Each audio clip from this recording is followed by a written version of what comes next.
Enzo Recto, kalaban ang katiwalian at kasinungalingan, kakampi sa katotohanan at kabutihan. Kakapanalo ni Rodrigo Duterte sa Davao City bilang mayor. Inaayos pa yung mga technicalities kung makakapagsilbi ba siya. Crucial din yung timeline dito dahil ayon sa election code, ang mga pinoproklamang nanalo sa eleksyon merong 6 na buwan para mag-take ng oath sa kanilang pwesto. Kung hindi sila nakapanumpa, mababakante ang pwesto. Hindi pa natin alam ngayon kung papayagan ba si Duterte na makapanumpa sa pwesto mula sa kulungan niya sa ICC sa The Hague. Pwede nga naman daw siyang puntahan doon ng ating consular officer. Actually, ang best case scenario sa Duterte defense team, makalaya na ang dating Pangulo bago pa man matapos yung 6 months na yon. Pwede ba yun? Meron pa siyang hearing sa September 23? Ito ang update sa kaso ni Duterte for Crimes Against Humanity sa The Hague. Ang gusto ng Duterte defense team ay isang total and unconditional freedom kay Duterte. Hindi ito yung interim release ha. Ang gusto nila tuluyan siyang mapalaya at mabasura ang kaso dahil daw sa kawalan ng jurisdiction. Noong May 1, nag-file sila ng isang jurisdictional challenge. At sabi nila, pwede naman na daw desisyonan to ng pre-trial chamber 1 bago pa man ang September 23 confirmation of charges hearing. Sabi ng mga lawyers ni Duterte, sayang naman daw ang resources ng korte kung itutuloy pa ang September 23 confirmation of charges hearing kung wala namang jurisdiction. Confident ang mga abogado ng biktima, ang prosecution at ilang independent experts na nakausap ko na lulusot ang jurisdiction ng ICC sa kaso. Ilang beses na rin naman daw kasi itong inapprove ng ICC sa ilang taong gumugulong ang kaso doon. Confident din sila na matutuloy ang September 23 hearing. And anyway, low threshold pa lang naman daw ang hearing na to dahil kukumpirmahin pa lang ang mga charges. Wala pang desisyon ng ICC Pre-Trial Chamber 1 sa jurisdictional challenge na ito. Hindi rin natin alam kung pipiliin nilang desisyon na nito bago mag-September 23. Kaya lahat tayo ay mag-aabang. And speaking of the fact na ilang beses na nga rin naaprubahan ng jurisdiction sa Pilipinas, 2 sa mga judges ng Pre-Trial Chamber 1 na nakaupo ngayon ay ilan sa mga judges noon na nag-aproba na ng jurisdiction. Ayon sa mga lawyers Duterte, ito daw ay isang perceived bias ng 2 judges. Kaya after mag-file ng mga lawyers ng jurisdictional challenge, nag-file din sila na nagpapadisqualify dun sa 2 judges na yon. Agad namang sumagot ang Pre-Trial Chamber 1 at sabi nila hindi sa kanila dapat fina-file yung mga ganon. Dapat sa President at sa 2 Vice President ng ICC. Kaya agad-agad namang nag-refile yung mga lawyers ni Duterte. As for the victims, may good news para sa kanila dahil hindi pumayag ang ICC Pre-Trial Chamber 1 sa gusto ng mga lawyers ni Duterte na dapat ang mga biktima ay may national ID o passport bilang proof of identity. Nakita kasi ng ICC Pre-Trial Chamber 1 na dito sa Pilipinas napakahirap kumuha ng isang national ID. Isa siyang pribilehiyo. At kahit mag-apply ka pa, ang bagal-bagal bago dumating sa'yo. Kaya sabi nila, tatanggap daw sila ng ibang klase ng proof of identity. As for the prosecution, humihingi pa rin sila ngayon ng extension para i-disclose yung kanilang mga ebidensya. Ang sabi nila, kung masyado daw kasi nilang maagang ipapaalam yung kanilang mga ebidensya, baka malagay sa panganib ang kanilang mga witness. Alam naman natin na meron silang mga insider witness o yung mga nasa loob ng PNP or nasa inner circle ni Duterte noong panahong meron daw patayan sa Davao Death Squad at sa war on drugs. As of this time, 4 months to go bago ang September 23 confirmation of charges hearing. Sobrang dami pang pwedeng mangyari, including the separate investigation into ICC prosecutor Karim Khan over alleged sexual misconduct, which he has denied. Note, maraming iniimbestigahan si Prosecutor Khan, including Russia and Israel. Nagbigay naman ng pahayag si Attorney Cristina Conti kaugnay sa kinakaharap ngayon ni ICC Prosecutor Khan. Hindi umano makakasagabal ang pag-leave ni Khan dahil may sasalo naman dito.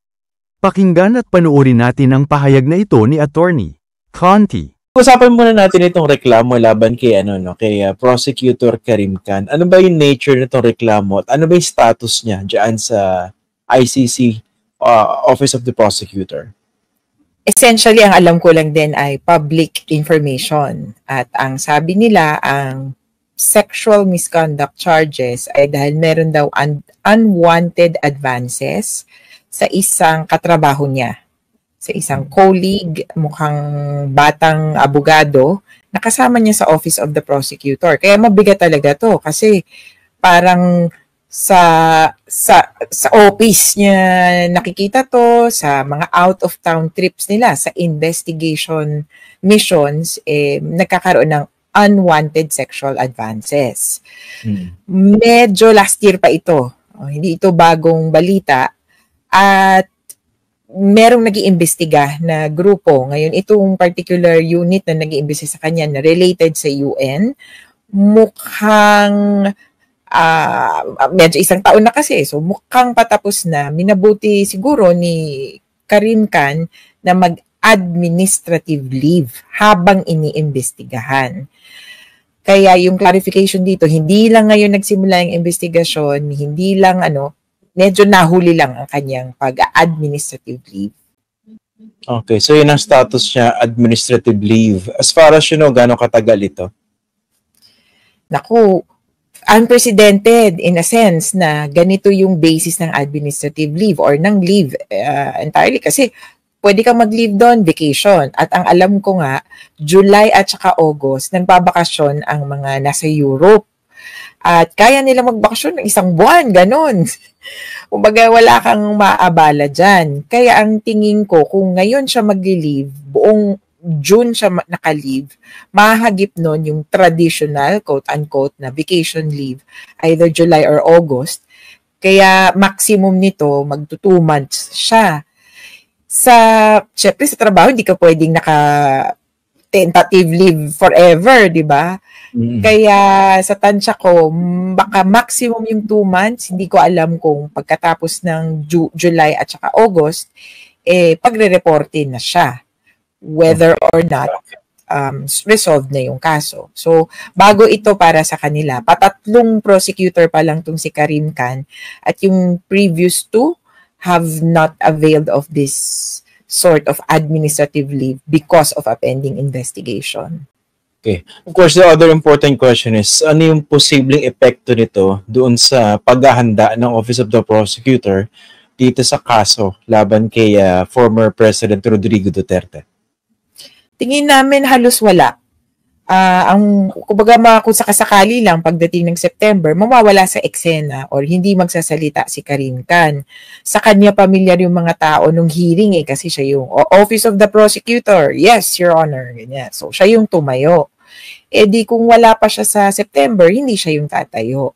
Pero in terms of trabaho, as early as 2022, mukhang naipasok doon sa team, yung Team Pilipinas, sabihin na natin, na nag-iimbestiga at saka magpo-prosecute kay Duterte, na ipasok na yung kanilang deputy prosecutor. So silang dalawa ang parang co-lead or co-head nitong team na ito. Si Ma'am Manjiaye Niang. So yung taga-Senegal na judge. At nung in-announce yung warrant of arrest ni Duterte, nung March, binanggit ni Khan na ang head ng Philippines Unified Team ay si Niang. Hindi niya sinasabing ako bahala dito. Pero kinilala niya na yung team ay malaki, I think, kumbaga, para banggitin niyang may ganitong Philippines Unified Team. Tapos, ang head nun ay si Niang. Kaya, tingin ko, kung baka kasi ay exit si Karim Khan, tapos walang alam yung papalit. Hindi sa ganun. Kabisado din malamang sa malamang ninyang yung nangyayari. Okay. So, wala kang nakikitang epekto nito. Hindi pwedeng bumagal, madiskaril o makompromise yung kaso ng prosecutor laban kay dating Pangulong Rodrigo Duterte. Just want to make that clear. Tama. Okay. Yes. O sige. Does it concern nyo na baka magamit, if not ginagamit na ito ng mga taga-suporta ni dating Pangulong Rodrigo Duterte, at least for their audience here, to somehow weaken at least based on public perception, yung kaso ng prosecutor laban dito kay Duterte. Kasi nga baka nakakita sila ng weak point. Oh, ito ang prosecutor, ito yung kaso niya eh. Kumbaga, ano yung moral high ground niya to talk about this case against our president? Well, una, lagi kasing siguro pitfall yan na pag-usapan ng isang issue within the framework of personalities. Sana burahin natin yan kasi ang tanging personality na on question here would be Duterte's. Siya yung kumbaga accused.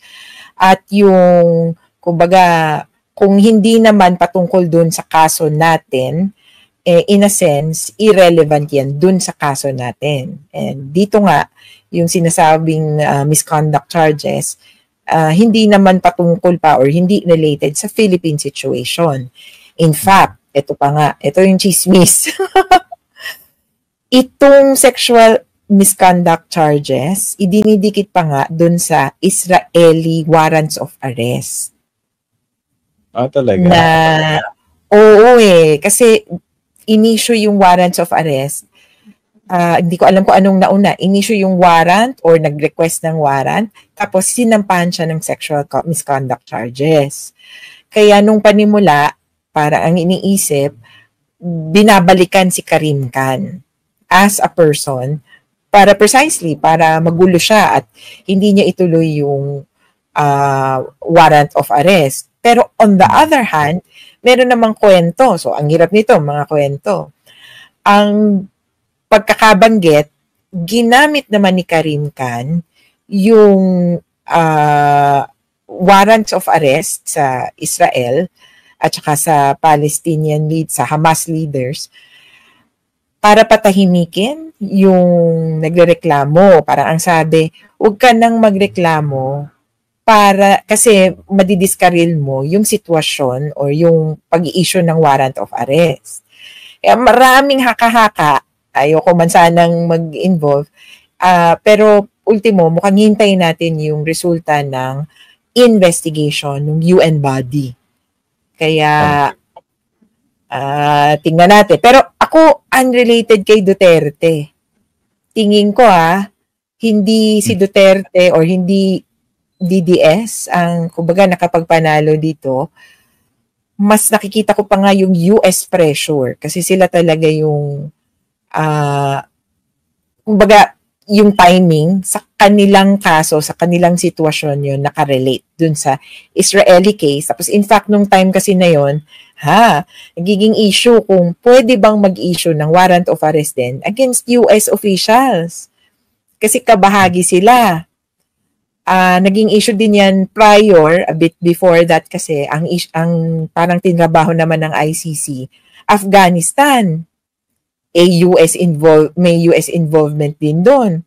Kaya yung mga haka-haka ay, naku, US, kabahan ka na. Kaya tinira si Karim Khan. Pero yun nga, baka naman may basis din talaga yung sexual misconduct charges, kaya abangan na lang natin kung ano ba yung sasabihin. Pero ultimo, totoo yun na parang, ayoko na kayang mag-participate dyan. Pero sa akin, sa ngayon, objectively, hanggat hindi judge ang nai-issue, di ba? Kung judge, hindi na talaga ako maniniwala sa sistema, parang ganun.